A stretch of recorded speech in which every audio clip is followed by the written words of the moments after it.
জ্যোতিষশাস্ত্রে একটি অন্যতম গুরুত্বপূর্ণ বিষয় হল গোচর বা ট্রানজিট। আগামী 1 মে এরকমই একটি গুরুত্বপূর্ণ ট্রানজিট জ্যোতিষশাস্ত্রে ঘটতে চলেছে। আগামী 1 মে 2024-এ দেবগুরু বৃহস্পতি নিজের স্থান মেষ রাশি থেকে বৃষ রাশিতে পরিবর্তন করতে চলেছেন এবং তিনি এই বৃষ রাশিতে 14ই মে 2025 পর্যন্ত সেখানে গোচর করবেন। এবার দেখে নেওয়া যাক মেষ রাশির জাতক জাতিকাদের এই ট্রানজিটে কি কি ফলাফল লাভ করতে চলেছেন।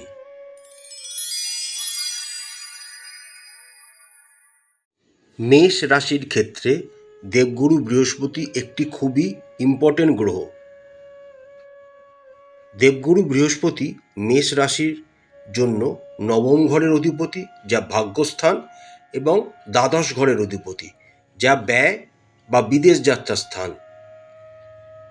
দেবগুরু বৃহস্পতি 1 মে থেকে মেষ রাশির ক্ষেত্রে দ্বিতীয় ঘরে ট্রানজিট শুরু করতে চলেছেন, যার ফলে নবম পতি বৃহস্পতি এবং দ্বাদশ ঘরের অধিপতি বৃহস্পতি মেষ রাশির ক্ষেত্রে দ্বিতীয় ঘরে ট্রানজিট শুরু করবেন। নবম ঘরের অধিপতি বৃহস্পতি হওয়ার জন্য এবং দ্বিতীয় ঘরে ট্রানজিট শুরু করার জন্য মেষ রাশির জাতক জাতিকাদের আর্থিক ভারসাম্য বৃদ্ধি পাবে এবং আপনারা যে কোনো রকমের সম্পদ অর্জনে সফল হবেন।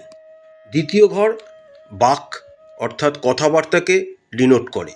দেবগুরু বৃহস্পতি আপনাদের দ্বিতীয় ঘরে ট্রানজিট শুরু করার জন্য আপনাদের বক্তব্যে সিরিয়াসনেস ঝরে পড়বে। মানুষ সত্যিকারের স্নেহের সাথে আপনাদের মতামত শুনবে এবং বোঝার চেষ্টা করবে।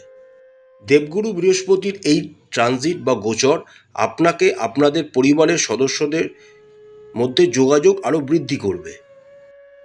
আপনারা যারা মেষ রাশির জাতক জাতিকারা আছেন, যারা পৈতৃক ব্যবসার সাথে যুক্ত আছেন, তারা এই ব্যবসার জন্য ভ্রমণের বিভিন্ন সুযোগ সুবিধাও পেতে চলেছেন এবং পরিবারের বয়স্কদের থেকেও আপনারা আশীর্বাদ পাবেন। দ্বিতীয় ঘরে বৃহস্পতির ট্রানজিট মেষ রাশির জাতক জাতিকাদের জন্য একটি খুব পজিটিভ এবং ইতিবাচক সময় নিয়ে আসতে চলেছে। পরিবারে বিবাহযোগ্য কোনো সন্তান থাকলে তাদের বিয়ে হতে পারে বা সন্তানের জন্ম আপনাদের পরিবারে সুখ বয়ে আনতে পারে। মেষ রাশির দ্বিতীয় ঘরে বৃহস্পতি ট্রানজিট হওয়ার জন্য বৃহস্পতি তার দৃষ্টি আপনাদের ষষ্ঠ, অষ্টম এবং দশম ঘরে থাকবে।